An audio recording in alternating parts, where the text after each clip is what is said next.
Hi, my name is Robert. Please read the comments in the About section of this video. It has valuable information and updates. My YouTube channel has a disclaimer video that I encourage you to watch. And please like, share, and subscribe. I hope you found what you're looking for. Thank you very much for watching. We're out here at the Raspberry S70 trying to figure out why it's still smoking and still consuming oil after the turbo's been rebuilt. So we're going to do a cold compression test, a hot compression test, and check the inlet of the turbo while it's cold. So I got the plugs pulled, I got the fuse for the fuel pump, fuel injectors, and ignition system pulled. So it shouldn't be sending spark through the plugs. Let me double check that fuse. Fuse number 3 there says fuel pump, ignition coil, that 20 amp there. So that's pulled, so we shouldn't get any fuel or ignition. So let's crank it and check the compression cold. Okay. Alright, running that one cold, man. It went all the way up to 150, which I'm surprised. Supposedly, the piston has 2 layers of metal rings that builds compression, and then 1 oil ring in there. And an independent mechanic for Volvo mechanic believes that the oil ring on this number 2 piston may be leaking oil past it, and oil going into that cylinder and blowing through the exhaust. And I pulled the plug. They've had about 500 miles since they've been pulled, and there appears to be a little wetness on the threads on number 2, a little bit on number 4, and some buildup on number 5, and the other 2 seem to be dry, but they were in there a little tight. So let's check the next cylinder, which is number 2, which could have the problem. Okay, checking number 2, man. That's 148 on the cold motor. That don't look like nothing's wrong with that piston to me. Let's check the other 3 real quick. After just a few cranks, I got 150, 143, 150, 150, 150. That's cold, which I normally don't see that high of a compression. So we're going to button this up, check the turbo inlet, take it for a test drive, and check the compression hot. A couple things I noticed when I opened up the hood. One, the coolant return hose has been replaced. The owner said it was leaking when he got the car back after the turbo rebuild. The only thing about it is these Volvos have this turbo return line that is pulling hot coolant off of the turbo, and that little metal run helps cool the turbo down, the coolant down as it comes off that turbo. But heck, a turbo can get up to, 1800 degrees, so that coolant coming off of there is extremely hot, and it's cooling down while it runs over and it hits this hose. And the Volvo hose actually has some special insulation in it to help it last long, and your normal water hose that you get from your average auto parts store will not have that lining in it, which will cause this hose to fail pretty quick. So you want to check this hose on your car. If it's not a Volvo hose with a white lining in it, you can normally see it by looking down the end of it. You want to get that replaced because it's going to be short-lived, more than likely.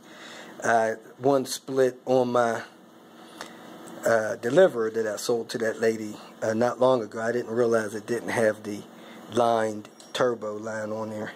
Another signature that the turbo rebuilder left was bending this bracket on this heat shield. And most of these heat shield bolts are put in the wrong location.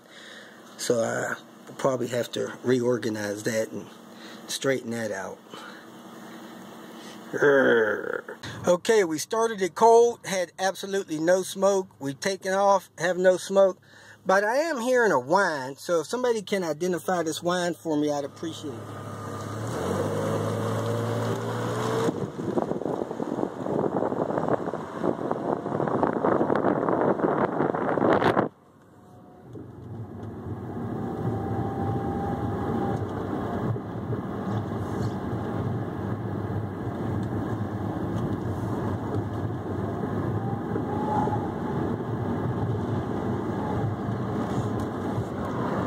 kind of a howling whine that is affected by the RPMs.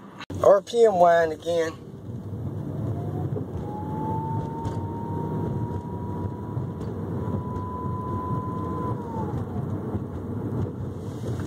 Driven less than a half a mile, the temp is already up to normal temp on the coolant.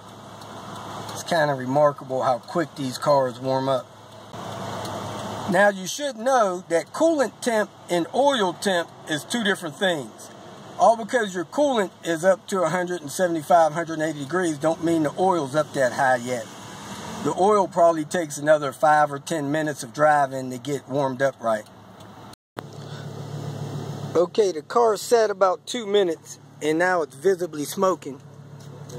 Give it some gas. And he's going to pump the gas. Just hit it for a second.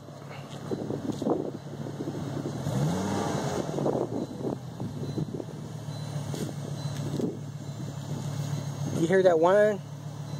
Hit it one more time. You can hear it whine down.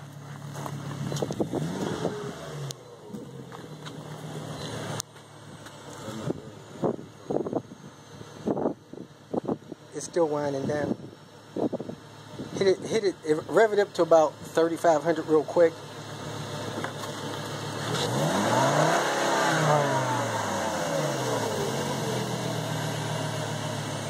You can hear that little whine? Maybe you can't hear that high pitch. I can't hear a lot of high. Somebody asked about one of my favorite features, and that is the intimate wiper relay that I get from VWs in the Junkyard. I'm not exactly sure what vehicles those come off of, but let me show you some tips on how you could possibly find that, and then I'll show you where it goes on the vehicle and how to swap that relay out and then how it works. I believe that VW relays are valuable. Usually if a car's been sitting in the salvage yard for 48 hours, it's been stripped of all of its relays. So you have to move quick to get those relays. Now you can buy them on IPD's website. They're something like $25 or $30. And if you get them out of a junkyard, they're normally between $4 and $7. The best way to tell if the VW that you find in the salvage yard is equipped with that wiper relay is to look at the wiper stock on the vehicle. Of course, this one is missing, but I don't see any electrical connectors for it. Generally, if it doesn't have those electrical connectors, it's probably one that has that relay. And when you find the wiper stock, if it has a little slider which controls the intervals, it does not have the relay you need. So you want to look at the turn signal stock, and you want to make sure that the stock does not have the slider that changes the interval relay. And I have found this on vehicles ranging from like 91 all the way up to 2003. Once you find the vehicle, you find the relays, which are normally under the dash. The vehicle's only been in the salvage yard a day or two, and if you look up here, you'll see fuses and relays. And you want the relay that says wipers. I'm not sure which one of these it will be, but I'm going to pull a couple of them and see if I can see one that says wipers.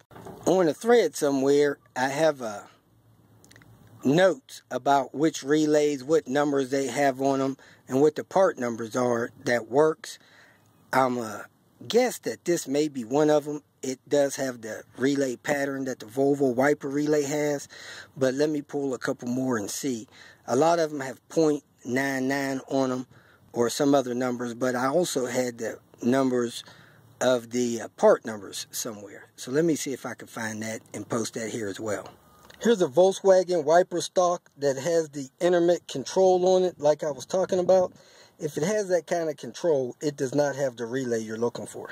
This is a 98 Jetta. It does not have the intermittent adjuster slider on the windshield wiper stock, so it probably has the relays that I need if they're still here. The relays are still here.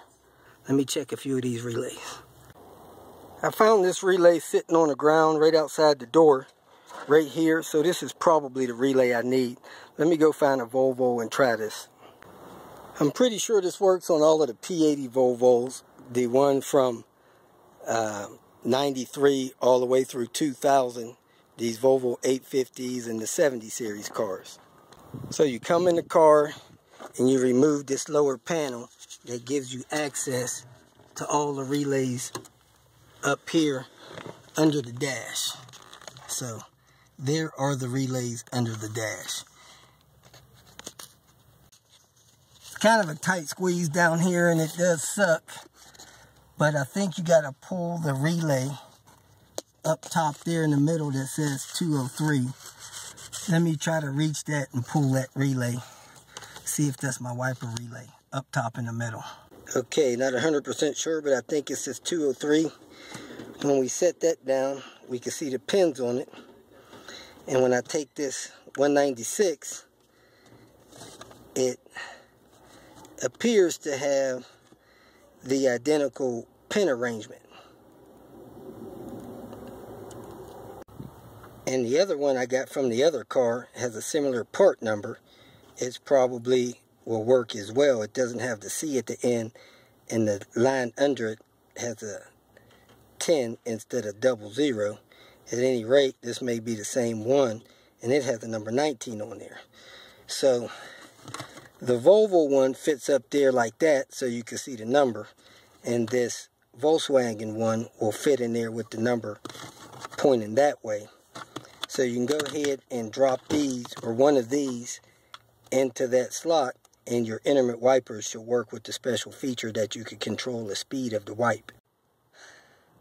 Started out today, reordered all of the parts for my car's timing belt and tune-up job that I gave to my daughter.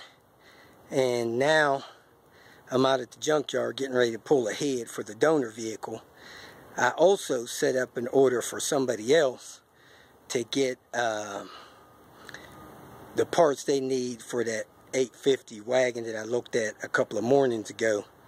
So next on the list right now is to pull a head, then I'm going to pull a turbo, and then I'm going to pull a knuckle for somebody, and then I'm going to get out of this junkyard. It's probably going to be 200 degrees by the time I do all that. Here's an 850 turbo that's been in the junkyard a few days now. I can't remember. I think my buddy said it had like 130-something thousand miles. I pulled a couple of the spark plug wires, looked at some other stuff on it. It doesn't appear that this head has ever been pulled on this vehicle, which is what I'm looking for. I don't want one that's been planed down 3 or 4 times. My suspicion is, as usual, that this car suffered an overheat, but it still should have a decent head that I can get resurfaced and installed in my donor car. So let me put my gloves on and get started. Well, as rough as it was, I got the head. I'm on my way to the machine shop, see if he's got time to take a look at it in the next couple of days. This is Friday afternoon, so I wouldn't be surprised if I don't get it checked out till Monday or Tuesday, which would not be a problem. I didn't need cams, the turbo cams, so I left them. And when I was checking out, they told me I could get a set of cams. It was part of the head purchase. So I went back and got me some NA cams. So when I do my head job, I'll have some NA cams to modify mine and make it a little faster. So let's see what the machine shop says, if he's got time to check this head out and get it back to me soon. Machine shop said they may be done with that head today. It's after 4 o'clock now, so I'd be shocked if that happened, but if I get it back Monday, that'd be great. Once they get it back to me, I'm going to rebuild it, new valve stem seals and stuff like that, and get that thing back on and get that vehicle delivered. On my way to this other shop to talk to that mechanic about the Raspberry car. As you can see, my vehicle thinks it's 102. If you feel that this information was useful, please like it and share it with your social media friends. You can subscribe to my channel so that you will get notifications of future videos that I post. You can follow me on Twitter, and if you need to contact me directly, please visit my website. And if you have any questions, leave them below, and someone or myself will reply to them. Again, thank you very much for watching.